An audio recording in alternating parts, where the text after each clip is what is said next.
Welcome back to Up to Speed, a Wally West podcast, where I take a look at the Wally West run of the DC Comics.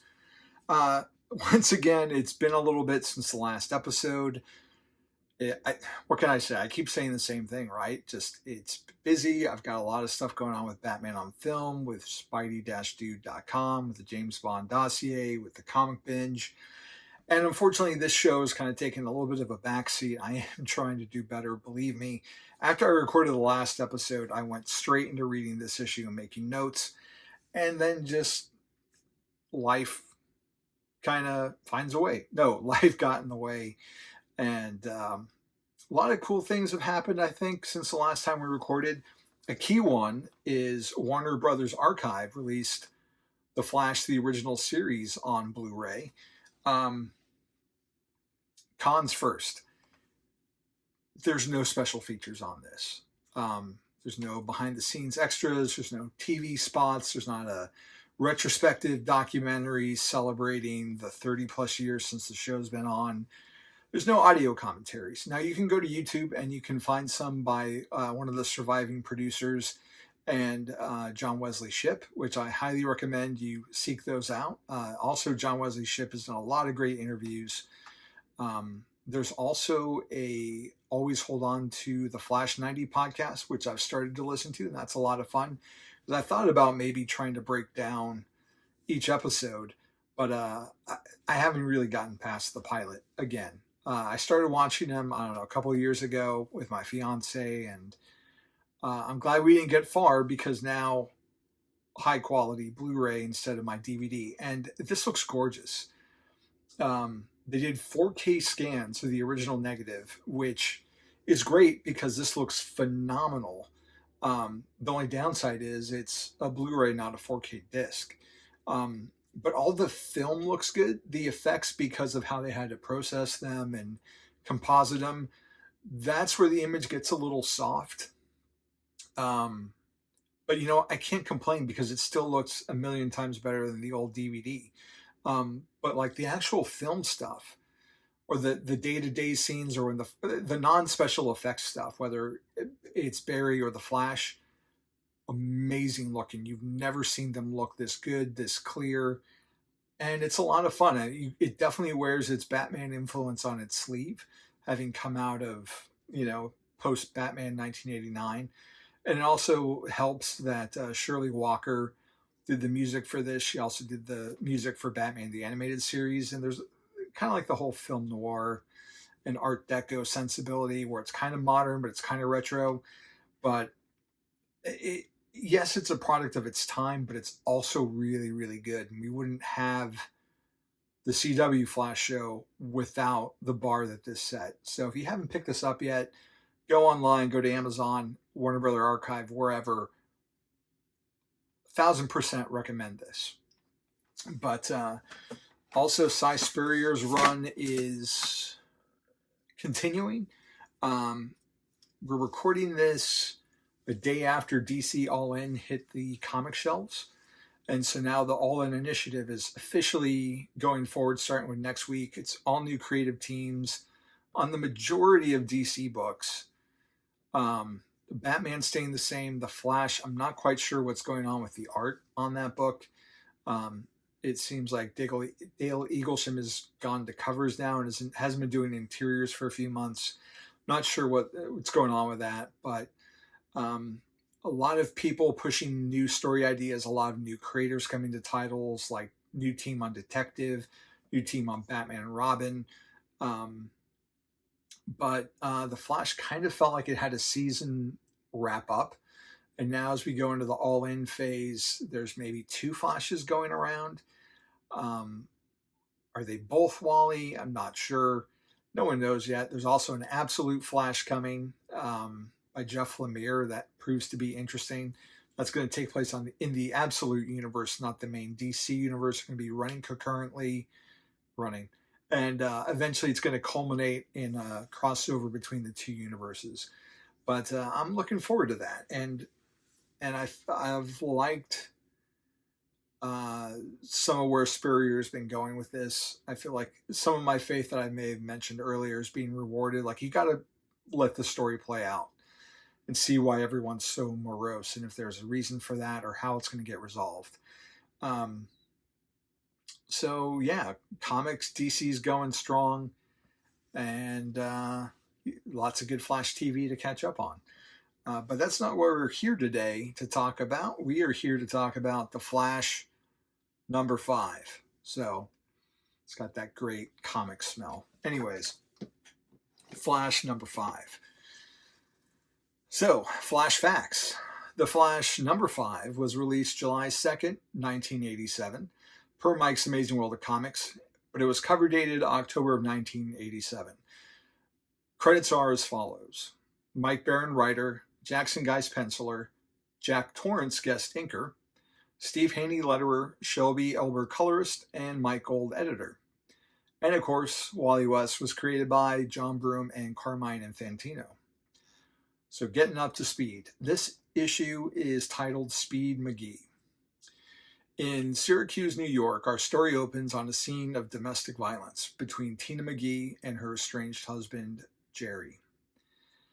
If you're sensitive to that kind of topic, this is going to be a rough beginning to this issue for you. Tina wants a divorce, citing how different Jerry has been since he started this specific research project.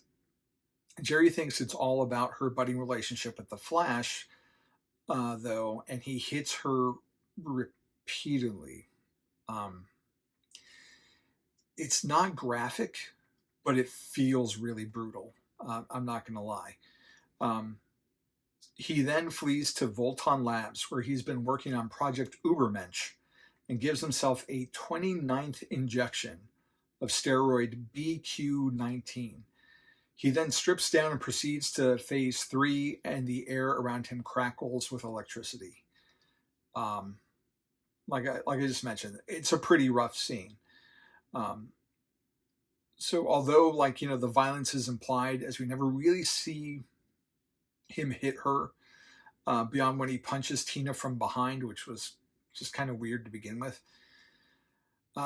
It's pretty sickening, especially with the aftermath of Tina just crying on the floor. Like, it hurts to look at. And it's worth noting for future appearances how muscular Jerry looks, and how he's got this just tremendous bald spot at the top of his head. I read this at a sequence when I was younger, and the Jerry I know, Jerry that I was introduced to, he didn't look like this at all, which is why I'm pointing out his physicality and how he looks. So, cutting to Long Island, Wally is in a very orange 80s workout outfit, replete with red headband, and he tries to hook up his entertainment system, singing a song whilst he does it. Now, it's not going well, and he's not even moving at super speed to do it, and it's kind of humanizes him as he has to slow down and think about what he's doing with the challenge of putting together this entertainment unit. It's just seemingly beyond him. He's not the scientist that Barry was. That much is certain. But that's when the phone rings, with Wally answering with a very curt West. Such a bro. Anyways, it's Tina, and we only hear Wally's side of the conversation, but that's okay narratively, as we just saw what happened. We know what she's saying. Pissed, Wally suits up, and as the Flash speeds off, he mutters, "The creep." So on the way to meeting Tina at the Blue Swan, a restaurant in Manhattan, Wally recaps how he met the 31-year-old Tina, in case this is your first issue. He changes back into his civvies and spots her face bruised and bandaged. And he wants her to go to call the cops, but she won't, saying that she owes Jerry that much. He's only been like this since he's been on steroids. So Wally's taken aback, but changes into the Flash so he can whisk her back to his place in Long Island for safety. And as he does so, a man across the street reports all this to Jerry, who now looks more sinister with his now shorn head adorned with various electrodes. Like, Geist just really sells the fact that this guy is a monster inside and a monster out on the outside as well. Jerry dons a suit of his own. It's this like yellow and purple uniform that not only doses him with metered steroids, but it has special like goggles that are polarized and allow him to see and somehow track Tina's pH balance, leaving a trail for him to follow. It from like a 2024 perspective, it feels very video gamey, like the missions you have to do in Spider-Man or the Batman Arkham games, where you go into like detective mode and you follow like this air trail through the city. But it's weird, man. Holy stalker, Batman.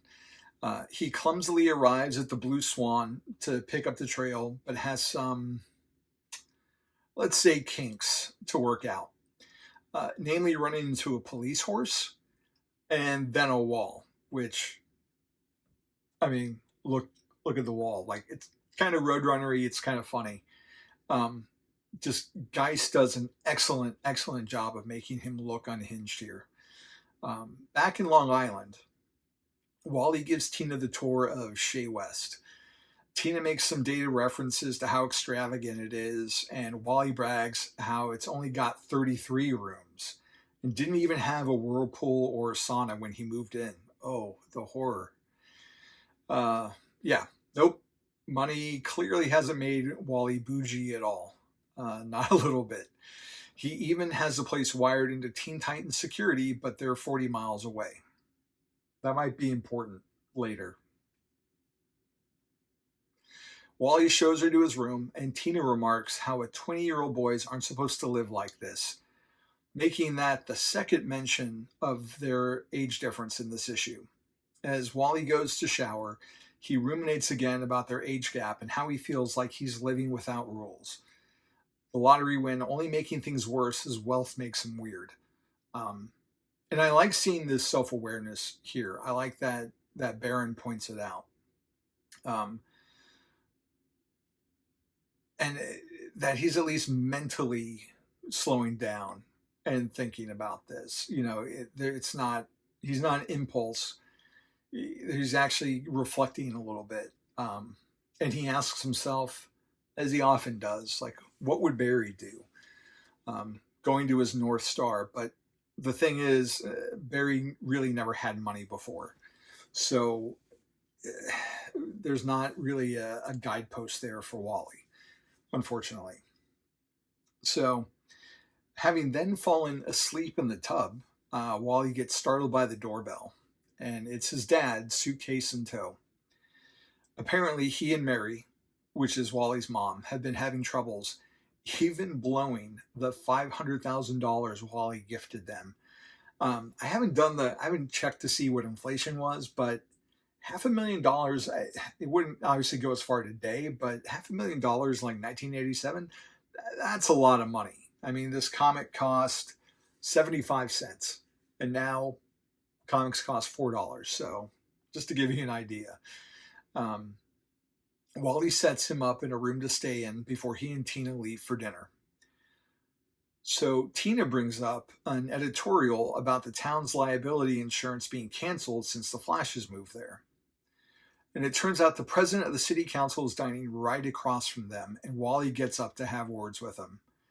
The councilman says that even just one Donnybrook would bankrupt the town. But Wally retorts that he can't interfere with his right to own a home. And this is something that pops up from time to time across various writers' runs. And it serves as another example of how they're trying to ground the character and give him some verisimilitude. I mean, yes, he can run at the speed of sound, but there are real world consequences for the people in his community that he's, trying to live in. and going a little bit more underneath the surface than maybe past iterations have done. Because storytelling changed dramatically, I feel like, in the 80s for comics. Um, when they come home, they find Wally's dad snoring loudly. Tina heads to bed solo, much to Wally's chagrin. And as Wally lays in bed brooding about his father putting a damper on things, Tina enters the room clad only in her nightgown, asking Wally to hold her. Okay, the dialogue gets a little soap opera-ish here. I'm not going to lie. With lines like, "It's only here in your arms I feel safe," and other bangers like, "I don't care if you're wrong for me." It feels right, you know. The mood gets shattered by the klaxon of the burglar alarm and the sudden arrival of Speed McGee. Now, his entrance is beautifully staged by Geis, just delivering like maximum impact to what a beast he's become. It could almost have been a splash page. Like, it's pretty epic. Wally pops, like literally, there's even onomatopoeia for that, pops into his Flash costume, literally, and lays 4 punches on Speed McGee. There's this creepy panel of Jerry just crazily looking at the camera saying, "Didn't feel a thing." And he's not bragging, just stating fact, making it like just all the creepier, right? He then decks Wally and sprays him with mustard gas from his suit. Okay. Before throwing him around the room. Spotting Tina, he loses it, lunging after her and causing them to both crash through the window. A stunned Flash gets up, only to see them hurling straight into the Texaco fuel depot. All right, look, like, why there's a Texaco fuel depot in this Richie Rich neighborhood, I don't know. Like, just thinking from like a property value, if you had this mansion and like right outside your window was a Texaco fuel depot, I imagine it's going to affect like your property taxes and the value of your land. Because, I mean, it's an eyesore. So it's really weird, but I guess the plot demanded it. So the issue literally ends with a bang as the depot erupts upon impact from Jerry and Tina. So that is issue 5 of The Flash. Letters pages, because this was still a thing, obviously. A couple of note, if you have the issue. I wrote down Rick Bedard, John Gerdes, Ron Shook, Jeffrey Ernest, Stephen Mobius likes lightning. I made note of that. Uncle Elvis and Charlie Harris. So let's dive into the back of this, shall we? Rick points out about Francine looking so delicious. Jackson and Larry are more than doing her justice. Any chance of seeing her in that costume Wally gave her at the bottom of page 19. Mentioning how feisty she is, how Vandal Savage is intriguing. He says, "I've alluded to this in previous letters, Michael, but it bears repeating. Thanks for keeping the dialogue going in the letters page. I deeply appreciate this aspect in your letters pages. You treat the fans with respect and intelligence. Don't ever stop. Take care, my friend." To which Mike Gold replies, "Thanks, Rick. It's easy to treat fans with respect and intelligence when you get the quality of mail we receive."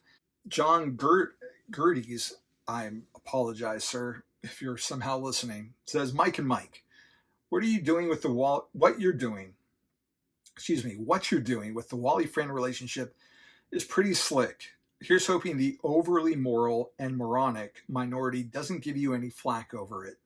Some of us adults like to see our heroes do the same sorts of things in their private lives that we've done in ours. It doesn't make them any less good or heroic. In fact, it makes them easier to identify with." And Mike replies back, "The Wally-Fran relationship, that's history. Let's see how the overly moral minority handles Wally's present relationship," which, yeah. Ron Shook, "Fellow Flashers, may want to rethink that. Being a long-time fan of the original Flash, I sort of resented the thought of an imitation. Boy, do I feel stupid. After reading the first issue and then the second, I realized Wally is all the Flash Barry was. There is something in this comic that the original never had, a hero that eats more than I do. Also, being a sucker for anything doing with Flash, I even have a Flash cup I got from a friend. That's Ron Shook. Still have that cup, Ron? I'd be curious. Next one's a long one from Jeffrey Ernest, aka The Heretic from Johnson Bible College. I'm 20 years old. I'm a Bible college student preparing to enter the ministry. I read comic books. So he goes on to say how he's 20 himself. I think your portrayal of Wally as a young man trying to come to terms with himself and his abilities is a remarkably apt one. That's pretty much how it feels. While I don't always agree with Wally's actions and attitude, I can always see how they proceed basically from his character. Good job. He praises Vandal Savage. Goes on to say, the biggest, in fact, only complaint I have is that it seems Wally and Francine sleep together. I know that's common, even expected these days. Perhaps I would be unrealistic to expect Wally and Francine's relationship to be otherwise. I would not seek to impose my values on other people, even imaginary people, particularly people I like as much as I do the two of them. However, I would think that Francine at least would prefer that the details of their romance be treated with respect. Sex is the most precious gift humans as a race have received. It is infinitely valuable and when done right, infinitely bonding. Please never make light of something this special. Understand I'm not accusing you of doing so. I'm just asking you and writers and artists to be careful. End of sermon. To conclude, I'm delighted with this book as a whole, particularly the device of having Wally narrate. So they reply back, we're attempting to treat Wally as a 20-year-old in all respects, Jeffrey, and this includes his sex life. Sometimes 20-year-olds and older tend to treat sex as something less than a precious gift. I think it takes a few years of adult experience, at the very least, to truly understand what a precious gift it is. And I bring all these up, too, to just kind of give like the context of how the readership of the time was taking it, but also to highlight that there are different viewpoints and people coming at these stories with different attitudes and perspectives, and how the editors in this title are giving voice and interacting and treating them with respect. And I don't know. You may or may not agree with the viewpoint, but it feels like people are being heard. It doesn't feel like it's trying to be polarizing or preaching. And I like reading this conversation. Stephen Mobius, On the Look. Mr. Geist was given the unenviable task of giving a new look to the Flash. He's done it and done it well. The huge barrel chest and smaller angled lightning bolt insignia makes for a startling and imposing figure. Jackson's Wally West on page 21, however, stood out the most for me for sheer expressional impact. And I've got to say it, I've never noticed throughout his work that Mr. Geist has a penchant for drawing women. So this was, I forgot about the last part, but I wanted to highlight the lightning bolt in particular. I've mentioned before, I'm not a fan of the lightning, what I feel is like bolt going the wrong way. So I was listening to Batman on Film podcast today for Batman Animation, covering episode 9 of Batman the Caped Crusader. And Bill and Ryan were talking about the Two-Face of that show and how in this version, the left side is not scarred, the right side is, which is opposite from the comics, and it's more flesh-toned. And, it's a cosmetic thing. It helps you identify the character being as for this particular show. And really, at the end of the day, it's just an aesthetic. Like, he still acts like the character, and he still kind of resembles the character. And it just made me feel like maybe I've been too nitpicky. Like, I've had my preference, and maybe they're not getting it wrong with the lightning bolt being that way. Maybe that's just how they wanted to differentiate Wally and Barry at the time. And even though they eventually flipped it back to where his lightning does go the same way, at the end of the day, glitches are going to happen. Continuity errors are going to happen. They happen in any movie, any show. Of course, they happen in comics too. And I don't know. I'm not going to let it bother me like it used to. And it was ridiculous that I even let it get to me at all. So thanks, fellas, for helping me with that perspective. And we got another letter from Uncle Elvis. I just point him out because he was such a prolific letter writer for DC in the 80s. The Flash #2. I really am impressed with the directions in which you're steering this newest version of an old favorite. Everything about this title is top notch. I feel the most important person on this title could very well be a hard rockin' young letterer by the name of Steve Haney. Without Steve, the book's overall look would be drastically different, and I'm betting the entire product wouldn't nearly be as sharp. Take a bow, Steve. So that was nice of Uncle Elvis. And then lastly, there's a very brief letter from Charlie Harris. Dear Mike, Vandal Savage is terrific, as in terrifying. He's scarier than Darkseid. This was a gripping nail biter. As long as I'm doing this show, I am always going to point out a Charlie Harris letter in the letters pages. Charlie, like Uncle Elvis, is also a very prolific letter writer back in the 80s. He also happened to be an employee at a comic shop I used to frequent called Fantasy Comics before he broke off on his own and did his own comic shop, Charlie's Comics. Unfortunately, after the and this was like, he had his own shop. It was just him for like 15 years at least. And unfortunately, after the pandemic, he had to eventually shutter the store. And I think he still does some orders for people personally and get some books, but like the actual physical shop isn't there. And it was a great place, man. In addition to having, the new books, he had a pretty decent back issue section, great graphic novel selection, kids section. And he even had like a little area for kids where it had like a mini like house that they could play in, and toys and superhero toys and a couple kid books for them to read. And it was really welcoming environment. And I've been to comic shops where it's like, if you're picking up that book, you better buy it. You can't even look through it to see if you want to be curious. And you definitely felt like if you were a kid, you couldn't even touch anything. You could barely move.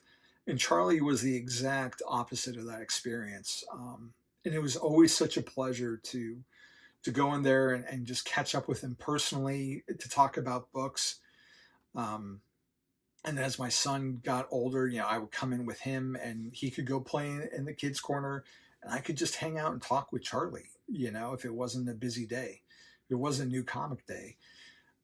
And it's still like my favorite comic book shop. Even though it doesn't exist, it just felt like going home, except there was like way more comics than my home. But I just wanted a special thank you to Charlie. And like I said, I'm always going to mention a Charlie Harris letter. He's just an awesome, awesome guy. So next month, you'll see Wally in a fight to the finish with the Speed Demon, and you'll uncover the roots of Millennium. We'll see you in just 4 short weeks. So yeah, that is the Flash #5. Oh no, it's my husband, and it was a good comic. I liked it. It was very concise. We got some good action scenes. We got some good characterization. A lot of drama, like I said, and I've got examples that I've shown throughout the video. Just Jackson Geis is killing it. The guest inker did a great job as well. And outside of like that soap opera dialogue I mentioned, like I think Baron did a great job on the dialogue. And it was just a solid story, and it's just weird to me to think of a comic like in 1987, like Flash, the Barry Allen Flash was so wholesome and so down to earth. And, later iterations or writers are going to kind of poke fun at how straight arrow and square Barry is. So it definitely is so jarring to go from that kind of character to Wally, who's, bit of a spoiled brat right now. Definitely a womanizer, way over his head. And again, like,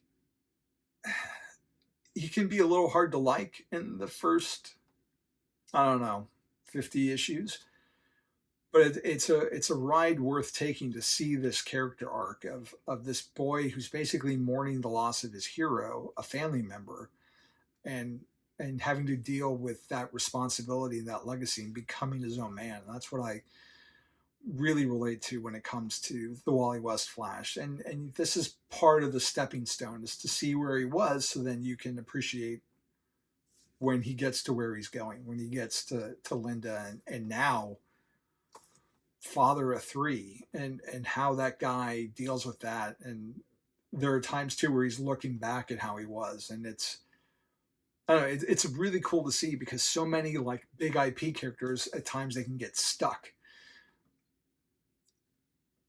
Looking at you, Spider-Man, and current Spider-Man, and it's just refreshing to have this character that's still growing even now. So hope you like this episode. Again, I feel like I say this all the time. Hopefully we'll be back soon with issue 6, which will be episode 7, unless we do some filler. And I didn't point it out, there is an omnibus collecting these comics now. It just came out. I think the cover might have changed from the original solicits. I'm not sure if there was a direct market cover and then a regular cover, but I think it's going under the Flash, like the William Mesner Loeb's Greg LaRocque Volume 1, except it starts with the Flash 1, which is not that creative team at all. And I forget what issue it goes to, but I haven't picked it up yet. It's on my list. I also have Mark Waid Volume 2 of the Flash Omnibus coming out in like a month, I think. So if you want a place to read these stories physically, not just through DC Universe Infinite or Hoopla, go to Amazon, go to your comic shop, go to In-Stock Trades. You can pick up that omnibus, and it's going to cover all these issues that we're just starting off this show with. So that is going to do it for me this time. We'll catch you in the next video, and now you are up to speed with Wally West. Take care.